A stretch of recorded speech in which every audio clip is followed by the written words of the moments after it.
This is E&P Reports from Editor and Publisher Magazine, the authoritative voice of news media since 1884, serving newspapers, broadcasts, digital, and all multimedia news publishing.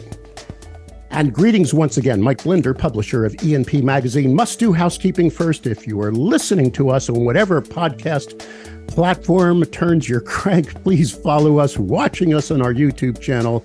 Below me is a subscribe button, bell to the right. If you hit that, you'll get an update each and every time we upload a new episode of E&P Reports. Richard Tofel, I have to think that I'm allowed to call you Dick because your email says Dick Tofel, and so does everything else, of course. Do you prefer Dick, sir?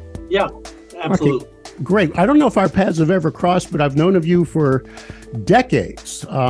You are the principal of Gallatin Advisory, a journalism consultancy firm. Formerly, of course, we all knew you at ProPublica. You pretty much started it, founded it, and ran it for a pretty long time. You're also a distinguished visiting fellow at the Department of Social and Behavioral Services at Harvard. You have a background at the Dow Jones Company and the Wall Street Journal. Am I missing anything, sir? Not that's important, and thank you for having me. Okay, for years, you've been posting a blog.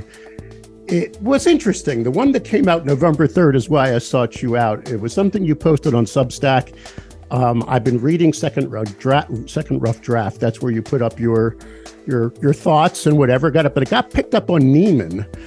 And it was an interesting thought about how funding and philanthropy money is getting trickled down to those in the industry. And with your kind permission, sir, we're going to dive into that, and we'll do it on the backside of this message. This episode of E&P Reports is sponsored by IQ Audience Plus by Town News. Consumer revenue has never been more important. Digital leaders at media organizations worldwide are asking the same question. How do we accelerate the growth of consumer revenue?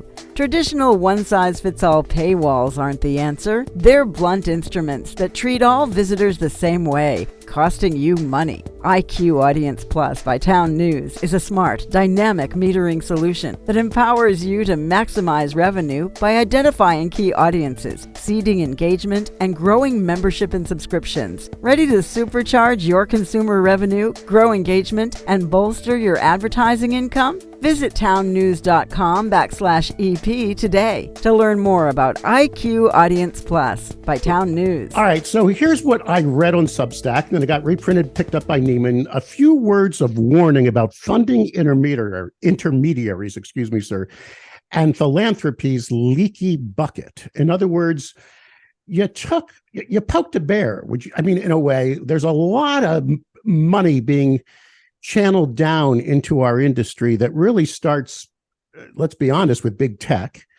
It's hundreds of millions of dollars since it started. I always call it a rounding error. There's reasons why they're doing it, some say, because they're trying to do everything they can to avoid some legislation that might make these big tech companies pay for the content that they use. But regardless of that, that money is now channeling through a few hands. And is that kind of what got you to write this piece, sir? Well, actually, honestly, might not. My real concern in this piece was about institutional foundations, by which I mean mostly foundations that are run by paid staff giving away other people's money, usually the money of deceased people. You're absolutely right that a fair amount of the money going to intermediaries is coming from tech companies, certainly including Google and Facebook most prominently. That actually concerns me less. And the reason it concerns me less is when a for-profit company gives its money away to nonprofits, it's obviously doing so in a completely self-interested way. I don't think, and I think it'd be naive to think, that Facebook is actually trying to save the news business.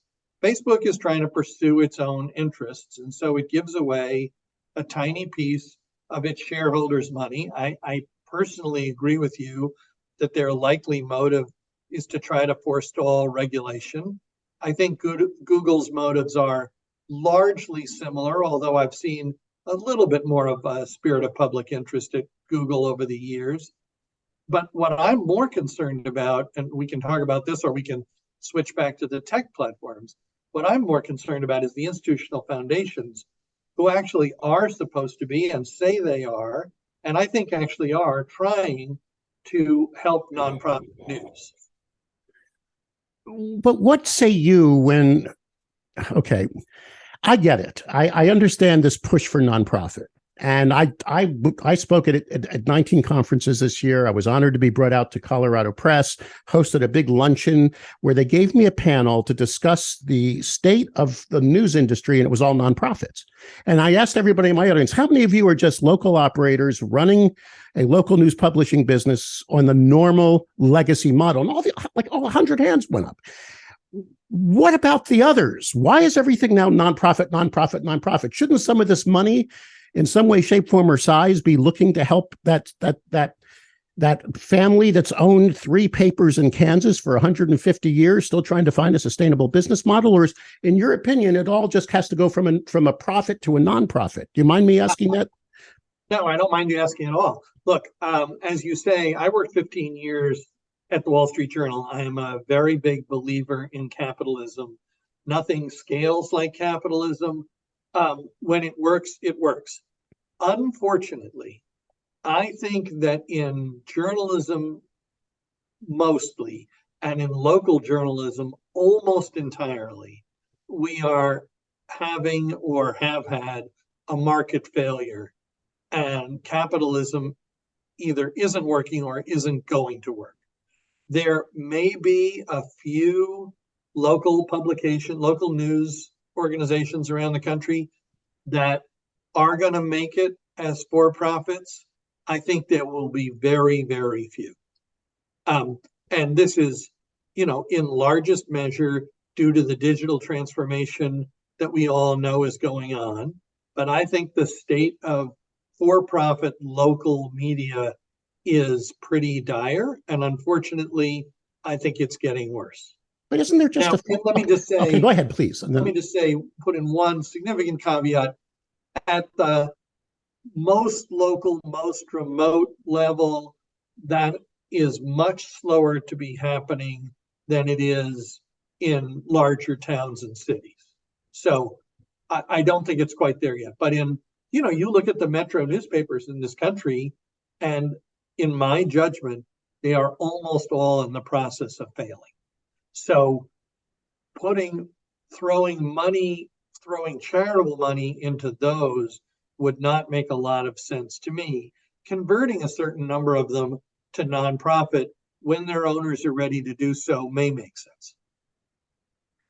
All right. I had a panel at a conference in Harrisburg recently, and Imitaz Patel, you may not know him, who was running.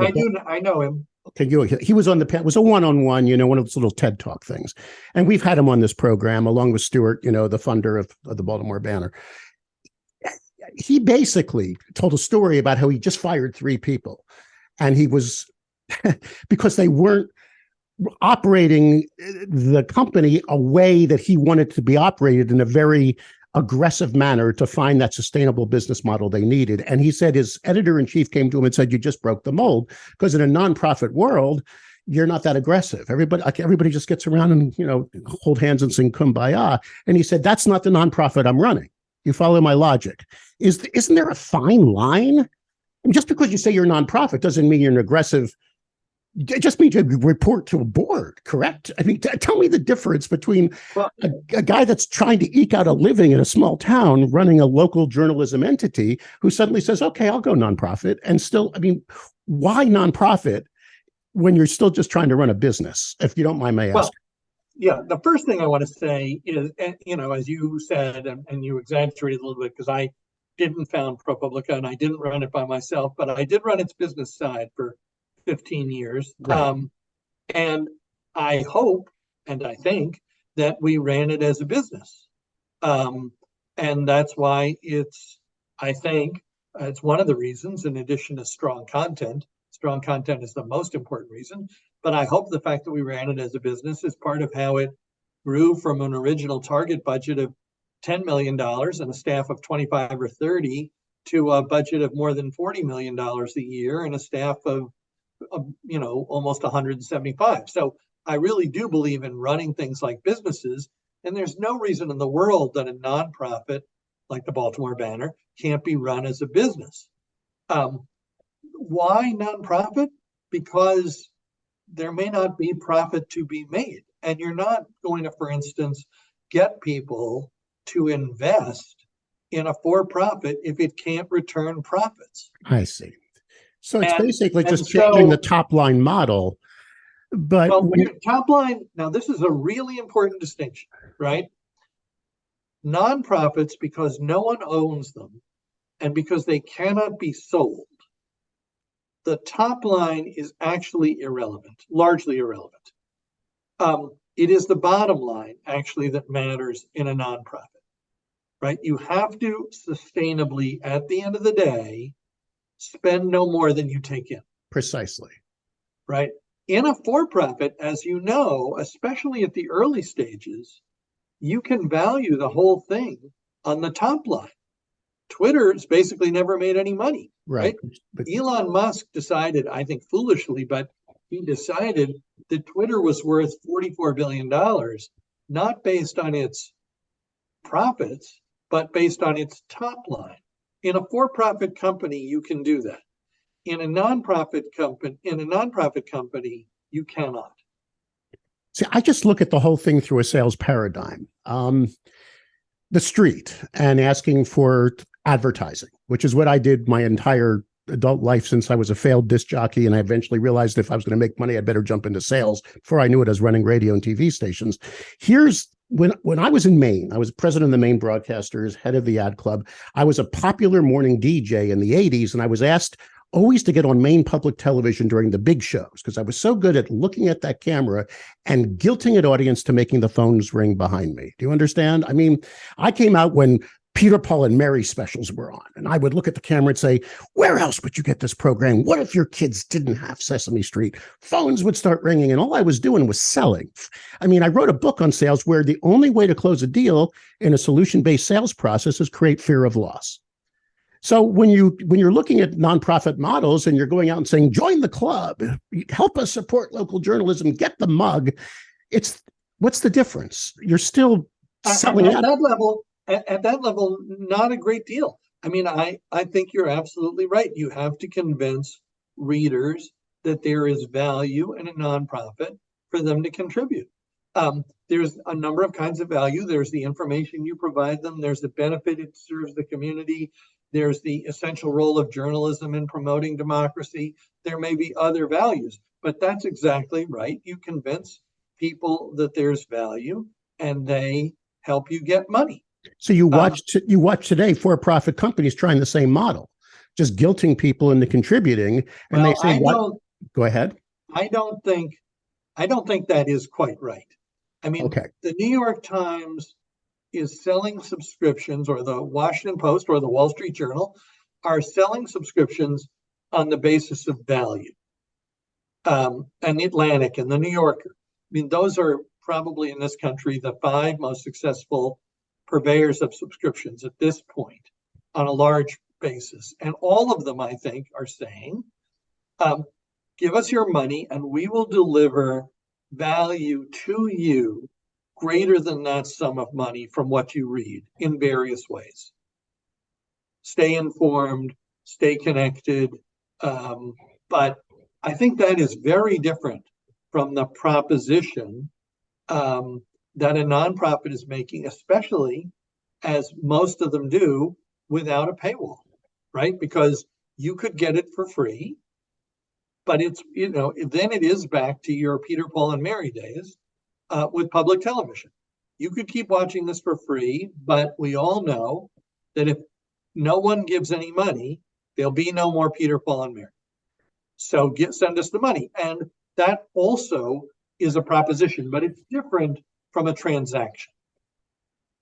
Okay, so let's get back then to that November 3rd post on Substack that you kind of regrouped or rewrote or reposted for Nieman that kind of hit a few people on edge.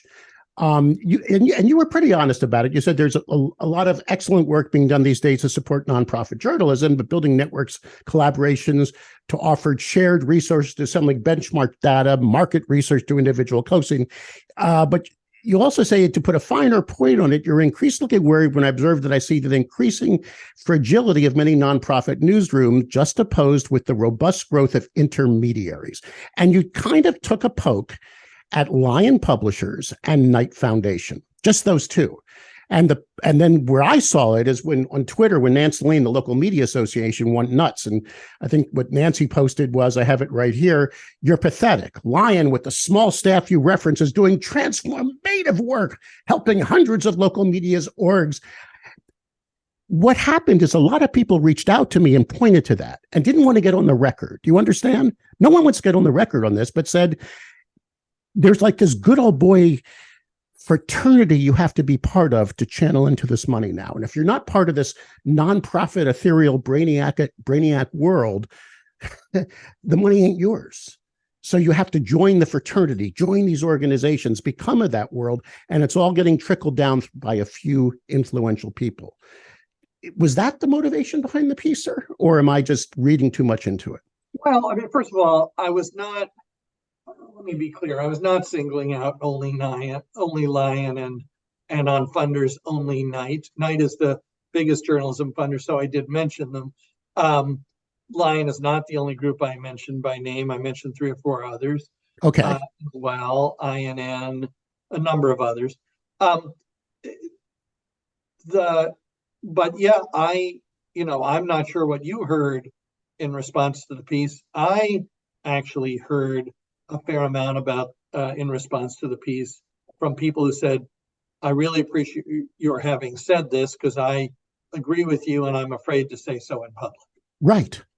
No one wants to say in public what's going on because they're afraid they'll be shut out of the fraternity. Am I making sense? Well, I don't know that they're, first of all, they may not be right that they'll be punished for talking back. But they may be, and in any event, people are entitled to their own fears. I'm mostly retired. I'm a consultant, and if people don't want to work with me because I, have certain views on what would be the most efficient and effective way to deploy institutional foundation resources, they're entitled, right? I mean, I don't worry about that. It's one of the advantages of getting a little bit older and having had a certain amount of experience. But yes, it was part of what it was. Part of what it is I'm just hoping, in fact, that actually, because the recipients are mostly afraid that if somebody who was in a position to say it said it, that some of the funders would rethink the balance that they're striking. And as you say, I think these intermediaries do a fair amount of really important work. But I think the pace at which they are growing compared to the really pretty desperate situation of a lot of their members is concerning. Or they're non-members who, because they're not members, aren't getting in, are not tapping the flow. And most of the people that I heard from who are concerned actually are their members. Okay. So again, I mean, it just reminds that's why I said, and I don't mean this today, I mean this in the long run. The example that I brought up as the real fear here in the long run, in my judgment, it's a metaphor. And again, we're not there yet, is the AFL-CIO, where, as I read the history, in the last third of the 20th century, the AFL-CIO was fat and happy. But the industrial unions, who it principally represented, were being destroyed. Of course. And their members were being destroyed, and their livelihoods were being destroyed. Of course. And then they were funding Las Vegas hotels. And they were literally partying every year in Bar Harbor, Florida. And exactly. When people woke up at the end of it, the unions were decimated, and the intermediaries, eventually it all came home to roost. And my point is, not that that's happened yet. I don't think it has. but that we need to watch out for that. I preferred your metaphor when you talked about the 1955 book, A Good Hard Look at Wall Street. What was it called? Where Are the Customers' Yachts? Yes. You showed the cover of the book, and it shows two naked people looking at Wall Street, going, hey, the bankers are making money. Where the heck's my money? Right. Right. It's a wonderful Peter Arno cartoon. Some people took this really personally, and let me say, I didn't mean that. I don't mean that people at the intermediaries are getting personally rich, because they're not. What I mean is they're getting institutionally rich, and their members are not. What scares me is what if, might do what, when, let's assume, hold on. I'm going to hold this thought till the end. We still have about 10 more minutes. And I want to now get to the other arguments you've been making, where you posted something concerning the Local Journalism Sustainability Act. You were opposed to it. You know the history of that. It was, I always call it the Francis Wick, Jerry Maguire moment. I don't know if you know the story. Francis Wick runs Wick Communications, woke up one morning on a Saturday and said, I got this great idea. What if we have 3 tax breaks to help support local journalists? Started writing a white paper and sent it to, and he got this thing moving. But the tax breaks were supposed to be for anyone who subscribes to local journalism, anybody who hires a local journalist, and anyone who buys advertising supporting local journalism. Then it went all through the Build Back Better garbage. I'm just giving some history to our audience here, and eventually boiled down to the idea of a tax break for someone who pays a journalist, right? And then but you were against this idea. Why? And why were you happy to see the JCPA kind of flounder for maybe the next 3 or 4 years? Yeah. So my view we're sitting here talking just before the midterm election. So I mean this completely in a bipartisan way. No matter how the election turns out, I think that industries that become dependent on the United States Congress are ultimately corrupted by that. I think the Congress regards regulation as transactional. I did this for you, or I could undo it tomorrow, and you should pay me. You should pay me in campaign contributions. You should pay me in altering your behavior. I think that industries that play ball, that get into that game with the Congress, are ultimately almost invariably corrupted. And I think journalism needs to have a special place in our society where it is not playing ball with the Congress. And I don't mean the Democrats or the Republicans. I mean both of them. So you're basically paralleling the previous guest in this program, Jeff Jarvis, who wants to maintain a free and unfettered press and let it move at its own pace in its own direction, whether it goes into complete extinction and new business models evolve, but the government should not be involved in any way, because he's against the safe harbor bill, which has more of a shot right now. I don't, Jeff and I disagree about some of this. I have no problem with truly content neutral aid. So for instance, the postal exemption, which is applied through our history, I think has worked fairly well, because anybody can get it. And it isn't transactional in that sense. You don't see the Republicans or the Democrats saying to people, do this, or, we're going to rule certain people out of the mails. So as long as it's content neutral and anyone can apply, then I have much less problem with it. But that's not where the Congress wants to go. Their behavior is they want a lever. And to the extent that legislation gives them a lever, to that extent, I am inclined to be against it. Okay, so that's why you're so much into content neutrality. It doesn't have anything to do with the legislation. It has to do with the ability for those that maintain the legislation to have some control over the content.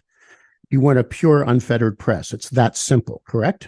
And that is correct, because I think that a pure, unfettered press, an independent press, is one of the best checks that the framers gave us on despotism, very honestly. Okay, so then let's get, so now that we understand where you are with federal support for the current model where most people are in our journalistic entity. They're legacy media groups, and they're not all the Wall Street Journal, New York Times. You know where I'm talking about, the small communities that now you've got, news desert term coming, and everybody's worried about this lack of a local voice in communities.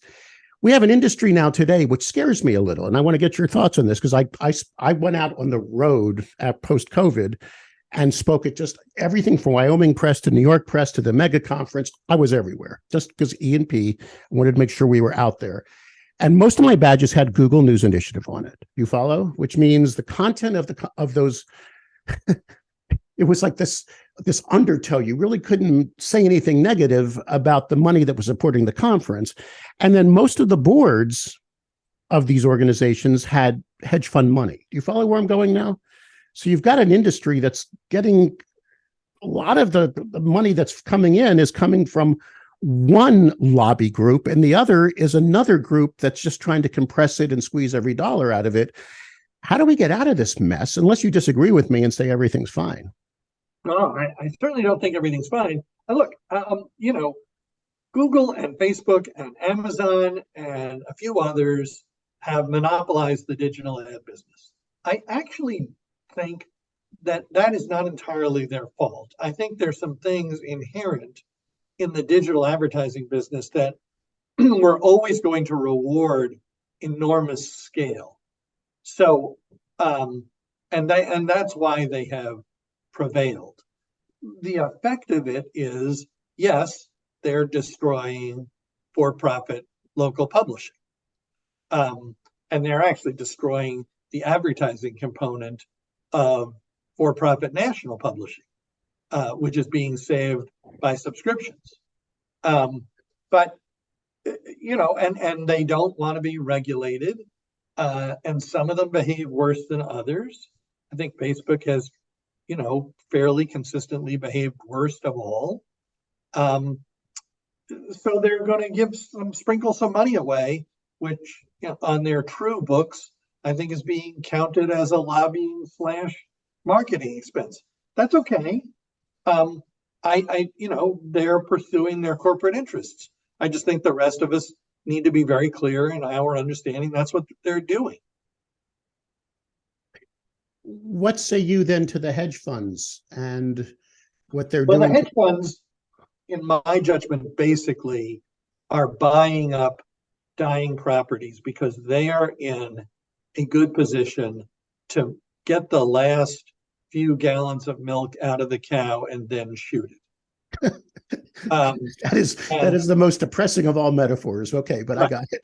But that's where the hedge funds live. The shooting it doesn't bother them, and it would bother some of the legacy owners. So the legacy owners get out. They probably, most of them wish they'd gotten out years earlier, but they sell to people who will do the unseemly things that they are disinclined to do. And you pause. You don't give us an answer. Okay, well, the answer then, in your opinion, is let them.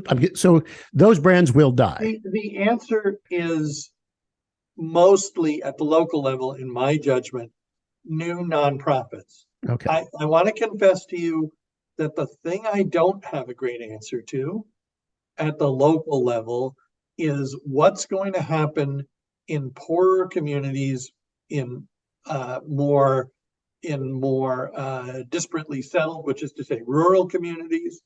As you say, what is starting to be referred to as news deserts. I don't have a great answer there. I wish I did. It's a question in progress, but I also have to tell you, there's no law that says either human or divine that says there has to be an answer. There may not be local news in some places in this country in 25 years. I wish there was, but there's no rule that says there must be. Now you could say that at that point we need to go to the government.